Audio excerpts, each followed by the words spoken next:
எல்லாருக்கும் வணக்கம். இன்றைக்கி ஒரு 2 விஷயத்தை பற்றி நான் உங்ககிட்ட பேச போகிறேன்.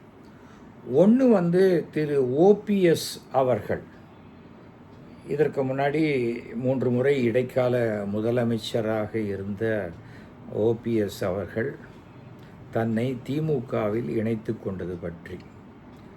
நம்பர் 2 நேற்றுக்கு பரபரப்பாக ஒரு பெரிய பரபரப்பு தமிழ்நாட்டை அதிர்ந்து போகிற அளவுக்கு திரு பார்த்திபன் குந்தவை அவர்களை அங்கேயே குந்தவைன்னு ஏதோ பேசின பேச்சு, அதை பற்றி ஓகேயா. இப்போ ஃபஸ்ட்டு நம்முடைய ஓபிஎஸ் அவர்களுக்கு ஒரு ஓபிஎஸ் மிக பிரம்மாண்டமான ஒரு மாநாடு அளவுக்கு மிகப்பெரிய தொண்டர்களுடைய எழுச்சியை கூட்டத்தை கூட்டி அதை அவர்கள் எல்லாரோடையும் சேர்ந்து திமுகவில் இணைந்த ஒரு மிகப்பெரிய விழா 2 நாளைக்கு முன்னாடி நடந்தது. டெய்லி நான் பேப்பரை பார்க்குறேன்.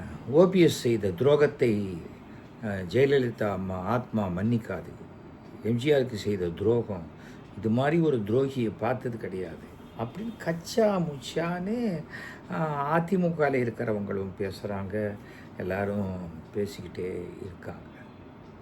ஃபஸ்ட் ஆஃப் ஆல் ஓபிஎஸ் இந்த முடிவை எடுப்பதற்கு வரை அவர் தனி கட்சி ஆரம்பிக்கலை. இவர் கிட்டத்தட்ட 2.5 வருஷமாக 3 வருஷமாக அவரை ஒதுக்கிட்டாங்க. அப்போவே அவர் அன்றைக்கி திமுக போகலை. அவர் திருப்பியும் அதிமுகவுக்குள்ளே என்னை சேர்த்துக்கன்னு தான் போராடினார். அப்போ கூட எனக்கு பொதுச் செயலாளர் கொடுன்னு கூட அவர் கேட்கல. போராடினாரா இல்லையா? எல்லாரும் தானே பேப்பர் படிக்கிறோம். போராடினாரா இல்லையா? அவர் குழு அமைத்து மறுபடியும் எல்லாரையும் பிரிஞ்சவங்கள்லாம் ஒன்று சேர்ந்தால் தான் அதிமுகவுக்கு பலம். இது சின்ன வயசுலேருந்தே சொல்கிற கதை. 4 மாடு தனித்தனியாக போச்சுனாக்கா ஜெயிக்க முடியாது. அது ஒன்றா சேரும்போது தான் அதுக்கு ஒரு வேகம் கிடைக்குங்கிறது சின்ன வயசுலேயே நமக்கு சொல்லி கொடுத்த கதை. அதைத்தானே அவர் சொன்னார். அவர் வேறு என்ன சொல்லிட்டார்? எங்கேயாவது பொது வெளியில் ஜெயலலிதா அவர்களை பற்றி தப்பாக பேசினாரா? இல்லை எம்ஜிஆரை பற்றி தப்பாக பேசினாரா? சொல்லுங்கள். எப்போதுமே ஒரு இன்ஸ்டியூஷன் அந்த இன்ஸ்டியூஷனில் இருக்கும்பொழுது அந்த இன்ஸ்டியூஷனில் இருக்கக்கூடிய ஒரு நபர் தவறான நபராக இருந்தால் அந்த நபரை பற்றி பேசக்கூடிய இது எல்லாருக்குமே தான் இருக்கும். நீ என்னுடைய அமைப்பையே பேசிட்ட, நீ இனிமேல் கிடையாது, வெளில போ அப்படின்னு சொல்லி அவர் வெளியில் அனுப்பப்பட்டவர், வெளியில் துரத்தப்பட்டவர். வீட்டிலேருந்து ஒருத்தரை வெளியில் அனுப்பிச்சு கதவை சாத்திட்டீங்க. ஜன்னல் கின்னல் எது வழியாகவும் உள்ளே வந்துடக்கூடாதுன்னு எல்லாத்தையும் சாத்தி முடிச்சிட்டீங்க. அப்புறம் அவர் எங்கே போனால் உங்களுக்கு என்ன? அப்போ நீங்கள் ஒருத்தரை உங்கள் இடத்துலேருந்து வெளியில் அனுப்பிச்சிட்டா நிர்கதியாக ரோட்டில் நிற்கணுமா? எங்கிட்டயே அது நடக்கலையே. என்ன அதிமுகலேருந்து விலக்கி வைக்கிறேன்னு ஜெயலலிதா அவர்கள் தான் லெட்டர் கொடுத்தாங்க. நான் என்ன பண்ணேன்? நான் தான் உண்மையான அதிமுக, என்ன அதிமுக 2ன்னு ஹெல்ப் பண்ணுங்க நான் லெட்டர் கொடுத்தேன். நான் கொடுத்தேன்னா இல்லையா? இருக்கு, போய் பாருங்கள். சட்டமன்றத்தில் நான் சபாநாயகர்கிட்ட கொடுத்தேனா இல்லையா? அப்புறம் நான் எந்த கட்சியும் சேராத எம்எல்ஏவாக நான் ஒர்க் பண்ணேன்னா இல்லையா? என்ன பண்ண முடிஞ்சுது? என்னங்க இது? ஒருத்தர் நீ கதவை சாத்திட்டா அப்படியே நிர்கதியாக நிற்பாங்களா? நமக்கு கதவை சாத்த வேண்டியது கடவுள் தான் கதவுளை திறந்து விடுகிறார். வாசல்கள்லாம் கடவுள் திறந்து விடுறார். மனுஷன்தான் நம்ம இல்லைன்னா இந்த ஆளுக்கு வாழ்க்கையே கிடையாதுன்ட்டு கதவை சாத்துறான். ஆனால் அவர் கதவை திறந்து விடுறார். புரியுதா? இது தெரிஞ்சுக்கணும். இன்றைக்கி என்னாச்சு? எவ்வளோ மிகப்பெரிய பலவீனத்தை அதிமுகவுக்கு உருவாக்கி கொண்டு விட்டார்கள். அவர் போனது எங்களுக்கு ஒன்றும் பிரச்சனை இல்லை, உங்களுக்கு ஒன்றும் பிரச்சனை இல்லை. என்ன பிரச்சனை? ஜெயிச்சா கூட தான் பிரச்சனை இல்லை, தோத்தா கூட தான் பிரச்சனை இல்லை. எதுவுமே பிரச்சனை இல்லாதவங்களுக்கு எதுவுமே பிரச்சனை இல்லை. யாருக்கு பாதிக்குமோ அதை பற்றி. ஏன்னா இன்றைக்கி அதிமுகவில் யாருமே அதை பற்றி கவலைப்படலை. ஏன்னா எப்போ பிஜேபி உள்ளே பூந்துதோ, நான் அன்றைக்கே சொல்லிட்டேன், பிஜேபியை கட்டி கொண்டு நாம் கூட்டணி அமைப்பது என்பது ஒரு பாறாங்கல்ல கட்டிக்கிட்டு கடலில் இறங்குற மாதிரி, அவ்வளோதான்.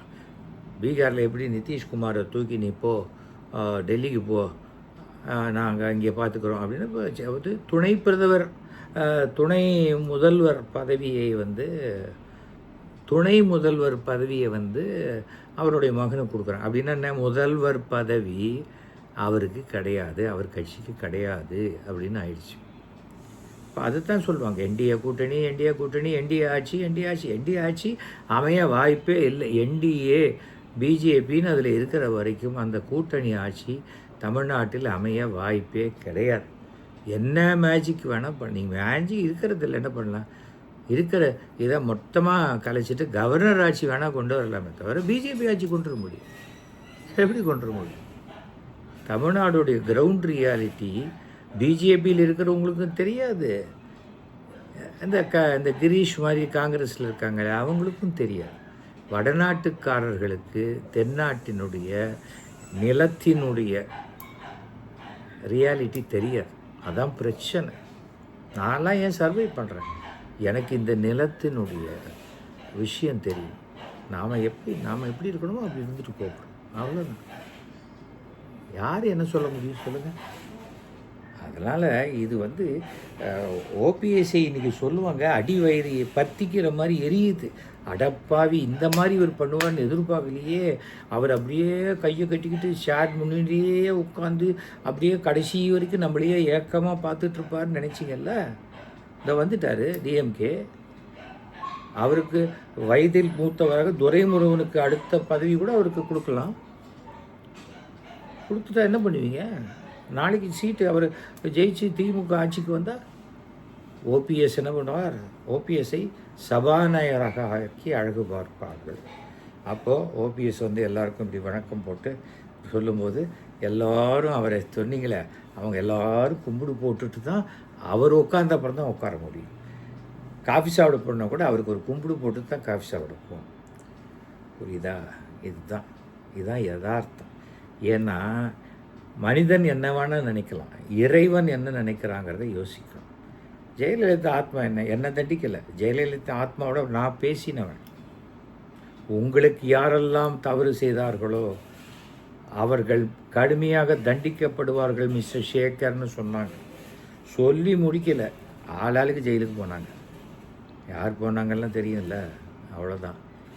நான் நேர்மையானவன், நான் விசுவாசியெல்லாம் கிடையாது, நான் ரொம்ப நேர்மையானவன், அவ்வளோதான். இன்றைக்கி நான் கூட நான் திமுகவில் சேரலையே. ஏன்? எனக்கு திமுகவில் சேருவதை விட முதலமைச்சருடைய நண்பன் என்ற அந்த கௌரவம் தான் நான் பெருசாக நினைக்கிறேன். அது எனக்கு போதும். எனக்கு இனிமேல் அரசியல் வேண்டாம், அரசியல் கட்சி வேண்டாம், அரசியல் பதவி வேண்டாம். எல்லோரும் சார் நீங்கள் எம்எல்ஏ போகிறீங்களா? மயிலாப்பூர் எம்எல்ஏ இருக்குது. நான் திமுகவிலே சேரல, எனக்கு எப்படி மயிலாப்பூர் எம்எல்ஏ கொடுப்பாங்க? ஏன் மயிலாப்பூருக்கு எம்எல்ஏக்கு திமுகவில் ஆளே இல்லையா? அவங்க எப்படி பார்த்துட்ருக்காங்களே, மயிலாப்பூருக்கு ஆளே கிடைக்கலையா, யார் வருவாங்கன்னு. உங்களுக்கு வந்து யாரையாவது ஒன்று சொல்லணுன்னா என்ன பேக்ரவுண்ட்? ஏன்னா இன்றைக்கி அரசியலும் சினிமாவும் தெரியாதவர்கள் தான் அதை மிக அதிகமாக விமர்சிக்கிறார்கள். அப்படிதான். மோடி வெள்ளையாக இருக்காரா, மோடி நம்ப ஆள் அப்படின்னு நினச்சிக்கிட்ட எங்கள் ஆளுகளே நிறைய பேர் இருக்காங்க. புரியலை அவங்களுக்கு, யாருக்கு யார் என்ன அது புரிஞ்சுக்கணும். அவர் வாழ்த்து சொன்னாரா, இவர் வாழ்த்து சொல்லணுன்னு நீ அதை கொண்டாடாத போயிட்டியா? தெரிஞ்சுக்கணும். அதெல்லாம் சும்மா எல்லாத்துக்கும் மதத்தை கொண்டு வந்து அரசியல் செய்வது தமிழ்நாட்டில் நடக்கிறது. என்ன பண்ணிட்டார்? ஒண்டர்ஃபுல் டெசிஷன் எடுத்தார் ஓபிஎஸ், சரியான டெசிஷன். வந்தார் உள்ள. இப்போ ஓபிஎஸ்ஸை விட்டு அவங்களுக்கு முன்னாடி கொஞ்சம் பேர் உள்ளே வந்திருக்காங்க, அவங்களும் அதே இடத்துக்கு தானே வந்திருக்காங்க. ஓபிஎஸ் எங்கே வந்திருக்காரு? நான் சொன்னேன், நீங்கள் எதுக்கு சார், நீங்கள் என்னத்துக்கு கூச்சப்படவோ, நீங்கள் வந்து ஐயோ நான் என்ன பதில் சொல்கிறேன்னு நீங்கள் நினைக்க வேண்டிய அவசியமே கிடையாது.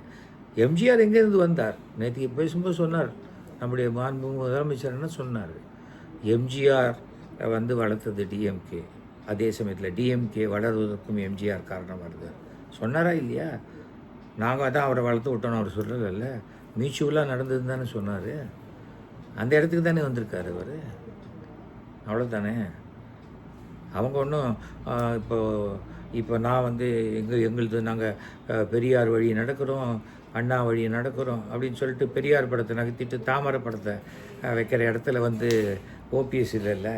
அப்போ ஓபிஎஸ் தான் நிமிர்ந்து நிற்கணும் இல்லையா? அது வேறு புரிஞ்சுக்கணும். இன்றைக்கி எனக்கு தெரிந்த வரைக்கும் இபிஎஸ் ஒரு மிக சாதுரியமான அரசியல்வாதி, ரொம்ப ஒரு ஒரு டைனமிக் பர்சனாலிட்டி. அவரை டீல் பண்ணுறதெல்லாம் அவ்வளோ சுலபம் அல்ல. அது வந்து வந்து மே மாதம் வரைக்கும் அது அமித்ஷாவாக இருக்கட்டும், டெல்லியாக இருக்கட்டும், யாராக இருக்கட்டும், மிக டஃப்பான ஒரு காரியமாகத்தான் இருக்கும். அப்போதானே இன்னும் சீட்டு பெற முடியலை. அதுக்கப்புறம் தொகுதி பேரம் இருக்குது, அது முடியலை. அதுக்கு பிறகு அதிமுக இருக்கிற தொண்டர்கள் எல்லாம் பிஜேபிக்கு ஓட்டு போடுவாங்களாங்கிறது தெரியாது.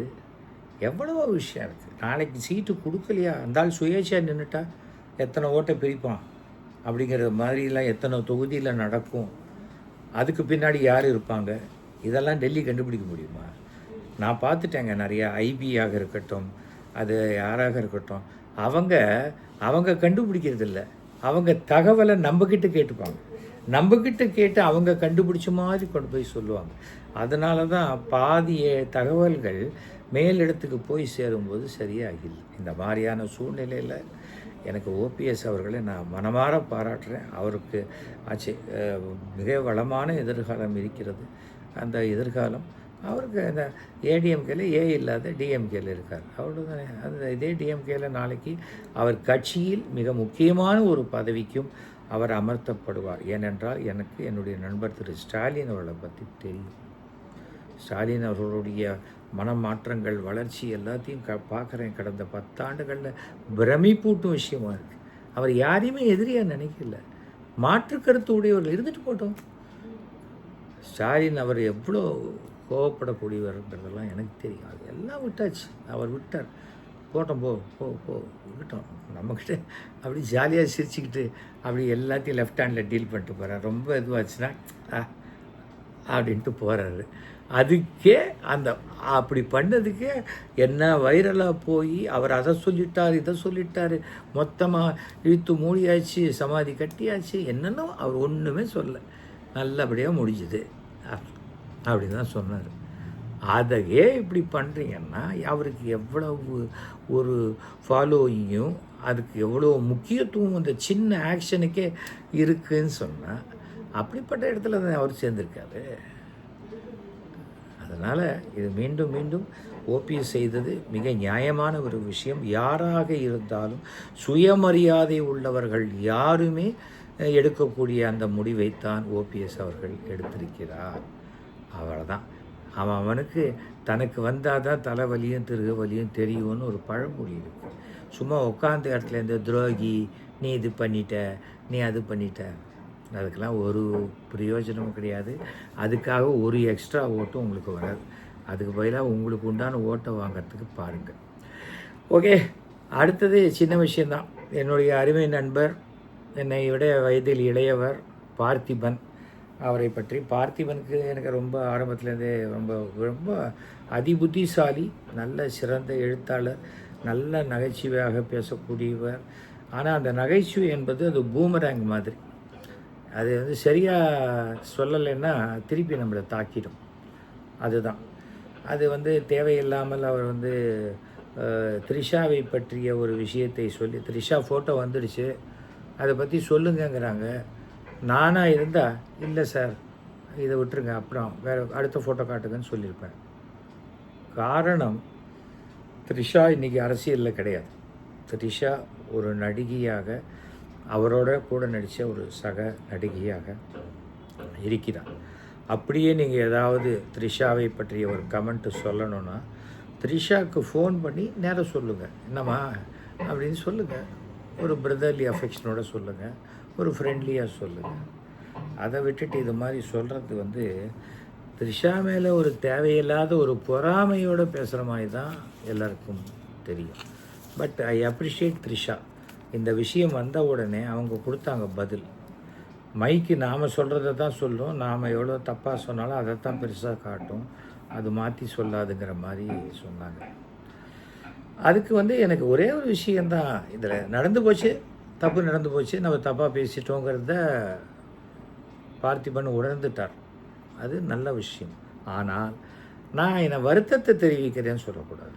தமிழ் படித்த எல்லாருக்குமே வருத்தம் வேறு, மன்னிப்பு வேறு. இப்போது இவர் பேசுகிறதுனால த்ரிஷா வருத்தப்படுறாங்க. அப்போது பார்த்திபன் என்ன பண்ணணும், நீங்கள் வருத்தப்படுறதுக்கு நான் காரணமாயிட்டேன், என்னை மன்னிச்சிடுங்கன்னு சொல்கிறேன். நானும் வருத்தப்படுறேன் அப்படின்னா என்ன அர்த்தம்? நானே ஒருத்தர் மூக்கில் குத்திட்டு எனக்கு வருத்தமாக இருக்குன்னாக்க யாராவது ஏற்றுப்பாங்களா? அது என்னன்னு சொன்னால், நம்ம தன்மானம் தடுக்குது. மன்னிப்பு கேட்டால் ஐயோ நம்ம சின்னதாகிடும். மன்னிப்பு கேட்குறது அதுக்கு மிக தைரியம் வேணும், பெருந்தன்மை இருக்கும். எனக்கு என்னுடைய குருநாதர் சொல்லி கொடுத்துருக்கார். மன்னிப்பு கேட்குறதுக்கு கூட ஒரு தைரியம் வேணும்டா. ஏனென்றால் நான் செஞ்சது தப்பு, என்னை மன்னிச்சிடுங்கன்னு சொல்கிறது என்ன இருக்குது? என்ன கெட்டு போச்சு? உடனே 1/2 அடி குறைஞ்சிட போகிறோமா?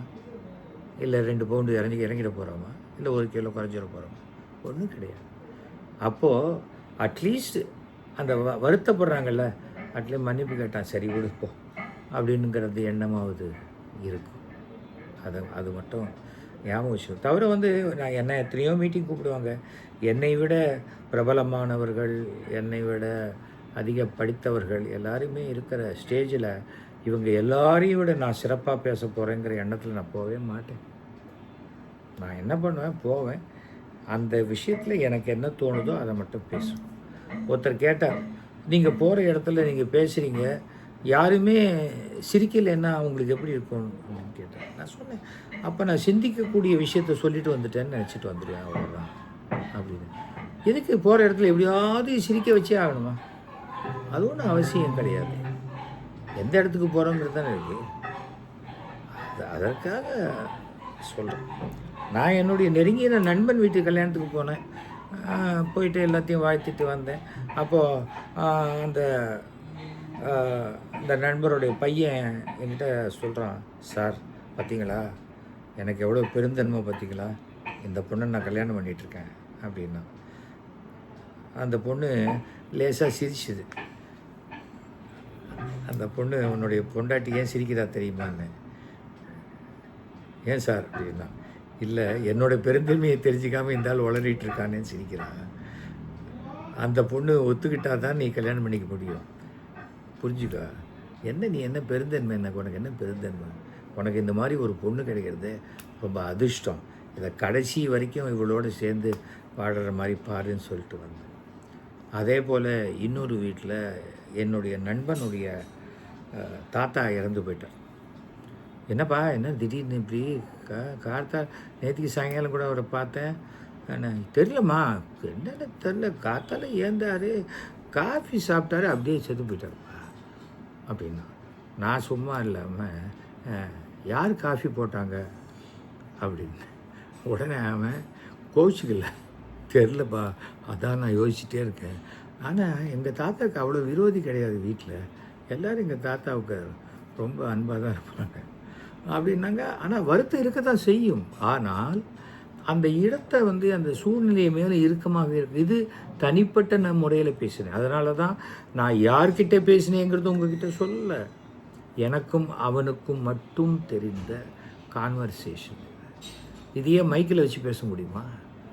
இதே இரங்கல் கூட்டத்தில் போய் பேசிட முடியுமா? பேச முடியாது. ஒரு விஷயந்தான், யாராக இருந்தாலும், என்னை விட அறிவாளியாக இருந்தாலும் சரி, என்னை விட வயதில் சிறியவர்களாக இருந்தாலும் சரி, சினிமாவில் மட்டுமே சினிமாக்காரங்கன்னாக்கா அவங்களுக்கு எல்லாம் தெரியும் அப்படிங்கிற எண்ணத்தை மற்றவங்க முதல்ல நிறுத்தணும். ஓகேயா?